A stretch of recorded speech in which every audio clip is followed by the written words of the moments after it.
ہر وہ بات جو اسلام کو پسند تھی اوروں نے اپنا لی، اور جو دوسری برائیاں تھی وہ ہم اپنا رہے ہیں۔ یہودیوں نے داڑھی رکھ لی، دیکھیے کبھی ٹی وی پہ ملاحظہ فرمائیے، اسرائیل کے جھگڑے تو روز آتے ہیں نا، دیکھیے ان اکثر نوجوان اور سپاہی وہ داڑھی والے ہیں، ہم کیا ہیں یہ دیکھ لیجیے۔ حد یہ ہو گئی کہ ایک چھوٹا سا واقعہ بیان کروں تو بات سمجھ میں آئے، اسلام کی اچھائیاں اوروں نے اپنا لی، اوروں کی برائیاں ہم نے اپنا لی ہیں۔ ایک صاحب مسلمان تھے اور ایک عیسائی نصرانی، دونوں دوست تھے۔ مسلمان صاحب حج کو جانے کے ارادے سے تیار ہوئے، اپنی چند امانتیں اور ظاہر ہوں گے روپیے پیسے انہوں نے رکھوائیں بطور امانت اپنے دوست عیسائی کے پاس۔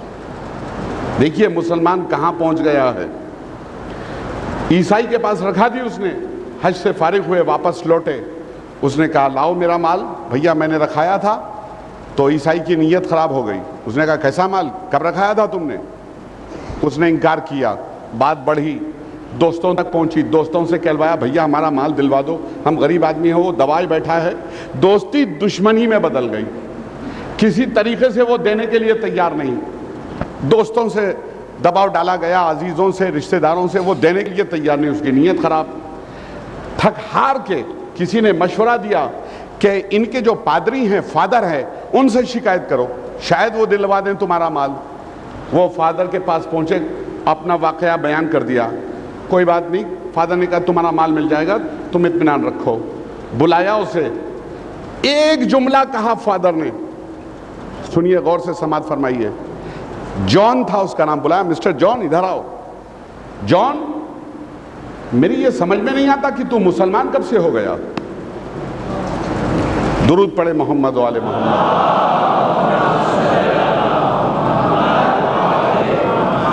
اس نے وہ پورا امانت واپس لوٹا دی، ہاتھ جوڑ کے معافی مانگنے کھڑا ہو گیا، بھائی مجھے معاف کر دے، میری نیت خراب ہو گئی تھی، میں نے لے لیا۔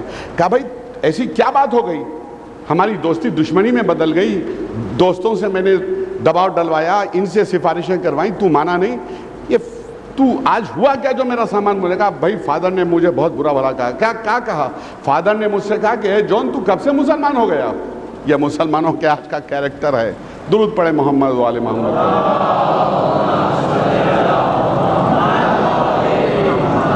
کیوں میں سمجھ میں نہیں آئی بات؟ میں ذکر مسلمانوں کا کر رہا ہوں، مومنوں کا نہیں کر رہا ہوں جو اتنی ڈھیلی سی آواز میں صلوات بھیج رہے ہیں آپ حضرات۔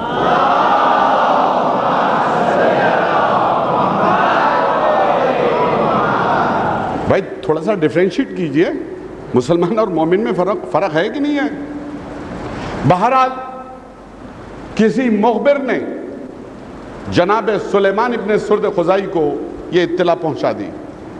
عمر ابن جارود بلایا گیا، اس کے 10 بیٹے تھے، ایک بیٹا 10 ہزار سپاہیوں پہ بھاری تھا، ایک بیٹے کے پاس 100 غلام تھے، اونٹ تھے، گھوڑے تھے، خچر تھے، گدھے تھے، سب سامان تھا، قافلے میں لے جاتے تھے۔ بلایا گیا اور اس زمانے کے جتنے چور، اچکے، ڈاکو، قزاق، پیریڈز ہوتے تھے نا، وہ سب رہزن ٹھگ، اگر عمر ابن جارود کا پرچم دکھلائی دے قافلے میں تو جسارت نہیں کرتے تھے، ہمت نہیں کرتے تھے کہ قافلے پہ حملہ کر دیا جائے۔ اس کی وجہ یہ تھی کہ اس کا ایک بیٹا اتنا بہادر اور شجاع تھا، اس کے غلام اتنے ٹرینڈ تھے، اس کے پاس ساز و سامان بھی کافی تھا، اسلحے تھے۔ ہر آدمی، ہر تجارت کرنے والا اس کے قافلے میں جانا زیادہ پسند کرتا تھا، محفوظ پہنچیں گے مقام پر، اس کے ساتھ جاتے تھے، یہ اجرت بھی زیادہ لیتا تھا۔ اسے بلایا گیا، یہ پہنچے، کہا ہاں جناب حاضر ہیں، فرمائیے کیا حکم ہے، کیا خدمت کر سکتے ہیں ہم آپ کی؟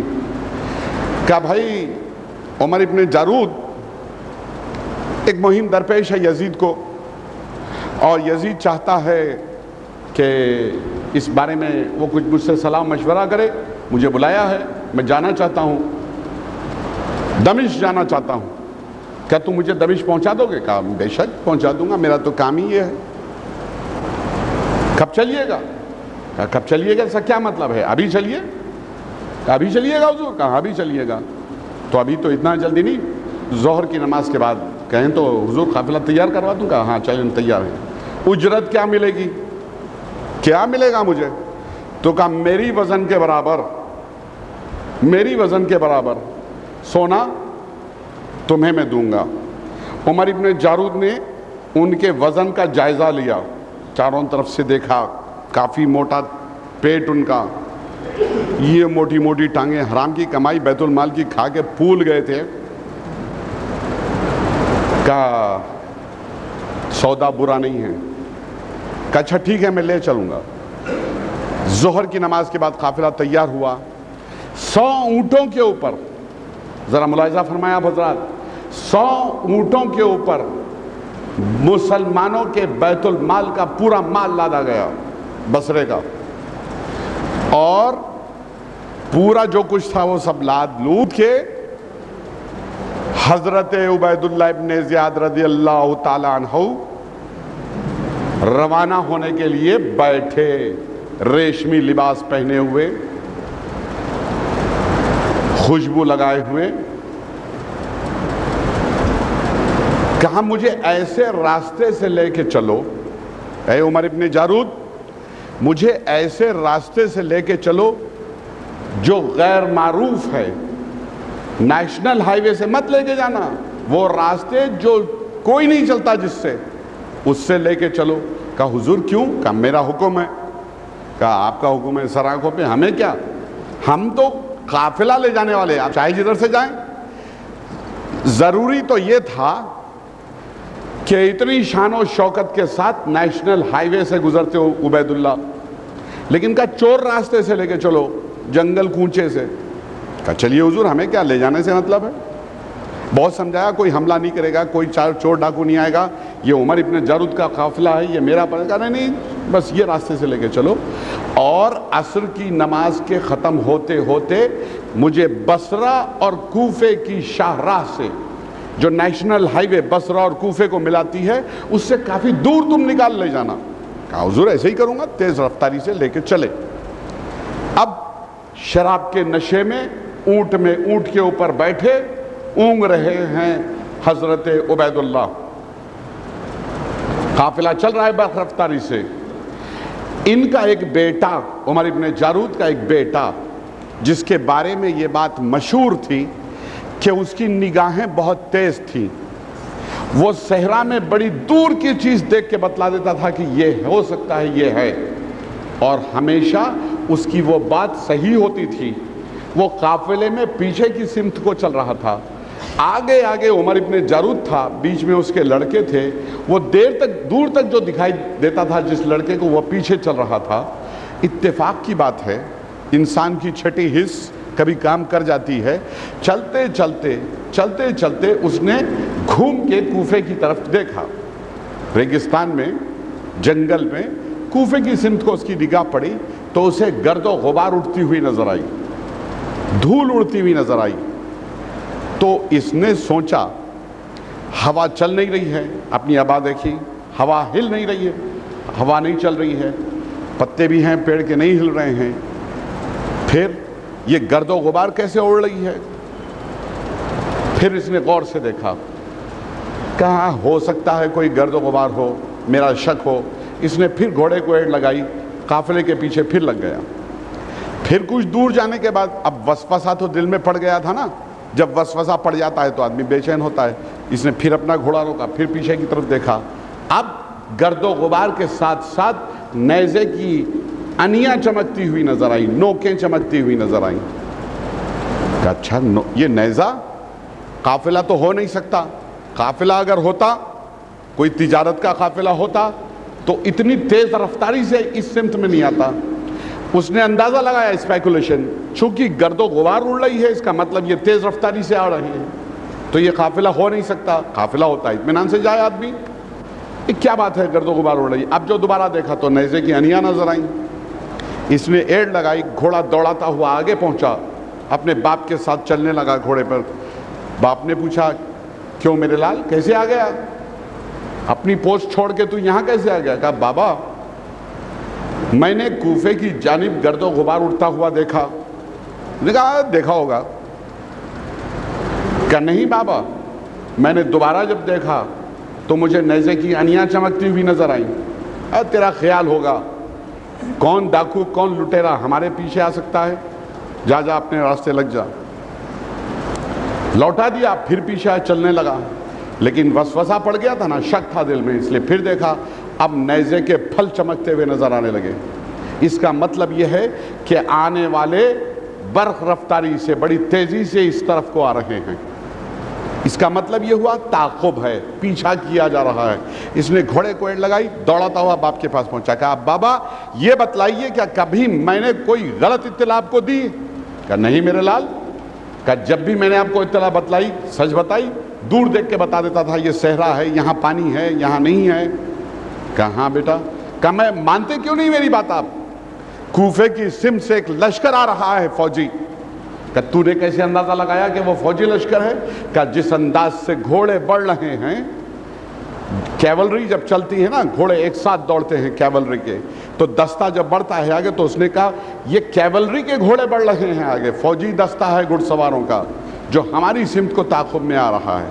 کہ اچھا چل میں دیکھتا ہوں. اپنے گھوڑے کو پاس ہٹایا, قافلہ آگے بڑھنے کے بعد یہ یہیں رکا رہا. جب گرد و غبار تھمی اپنی قافلے کی, اس نے دیکھا اب نیزے کے پھل چمکتے ہوئے نظر آنے لگے. کہا ہاں تو نے ٹھیک کہا. میرے بیٹے سے کہا میرے لال تو بالکل سچا ہے, ذرا اب یہ کیا ہو سکتا ہے, یہ کیوں آ رہے ہیں ہمارے تعاقب میں؟ کہا میں کیا جانوں کیوں آ رہے ہیں. کہا اس بارے میں چل کے ابن زیاد سے پوچھنا چاہیے.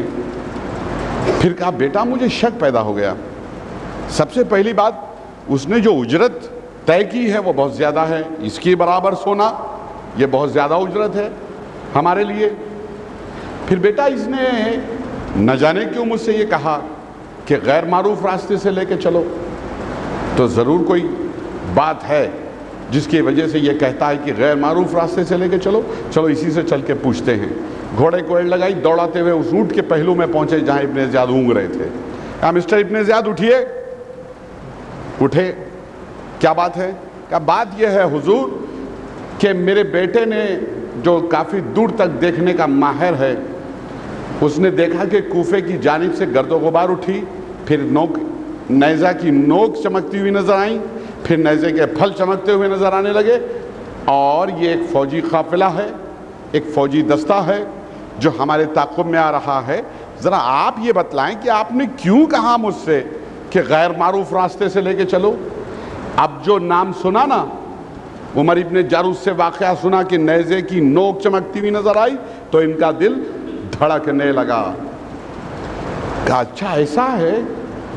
کہا اچھا یہ بتائیے آپ نے مجھ سے یہ کیوں کہا کہ غیر معروف راستے سے لے کے چلوں؟ کہا بھائی ذرا جلدی لے کے چلو. کہا جلدی تو نہیں, اب جائیے گا, وہ تو بڑی تیز رفتاری سے آ رہے ہیں ہمارے پیچھے, اب جلدی کہاں تک جائیے گا؟ گھوڑا ہو اونٹ ہو تو دوڑ پڑے, یہ گدھے اور خچر کہاں جائیں گے ساتھ میں جو قافلے کے؟ کہ بات بتانی پڑے گی آپ کو. کہ نہ پوچھو تو بہتر ہے. کہ بتانی پڑے گی. اب سختی کی دیکھیے, ان قریب ظلم کرنے والے جان لیں گے کہ وہ کس کروٹ پلٹائے جاتے ہیں. اگرچہ کہ حاکم وقت ہیں, اپنا ان کا ملازم ڈانٹ کے پوچھ رہا ہے بتانا پڑے گا تمہیں. کیا بھائی مت پوچھ تو بہتر ہے. کہا پوچھنا کیا, بتا. اب بتا تو کہ کیوں غیر معروف راستے سے لے کے آیا ہمیں. تو اپنے آپ کو اونٹ سے زمین پہ گرا لیا ابن زیاد نے. زمین پہ گرنے کے بعد اپنے ہی ملازم کے دونوں پیر پکڑ کے ناک رگڑنے لگا, اے بھائی مجھے کسی طریقے سے بچا لے. اس نے ٹھوکر ماری, دور ہٹ, بچا لے سے کیا مطلب ہے؟ تجھے بچا لوں اور اپنے 10 بیٹوں کو قربان کر دوں؟ بیوقوف سمجھتا ہے مجھے. کہنے کسی طریقے سے بچا لے. یہ اب بتا دیا اس نے, یزید تو گیا دنیا سے, سدھارا جنت کو, ایسے انقلاب ہو گیا, ایسے بند تھے, یہ چھوٹے ہیں, یہی میرے تعاقب میں آتے ہوں گے. آتے ہوں گے تو کیا ہے, میں بتا دوں گا ہاں یہ ابن زیاد پکڑ لو اسے. کہنے نہیں ایسے مت کرنا. پیر پکڑ لیے, رونے لگا, آنسوؤں سے پیر دھونے لگا اپنے ملازم کے. بادشاہ وقت, حاکم وقت پیروں پہ گر کے رونے لگا, مجھے بچا لو کسی طریقے سے, بچا لو. اس نے ایک ٹھوکر لگائی زور سے, اب بچا لوں تجھے, اپنے بیٹوں کو قربان کر دوں تیرے لیے؟ ہرگز نہیں ہو سکتا. کہا میری وزن کے برابر 4 گنا سونا تمہیں دوں گا اگر بچا لو تو. تو دولت تو سب کو اچھی لگتی ہے نا. بیٹے نے باپ کو دیکھا,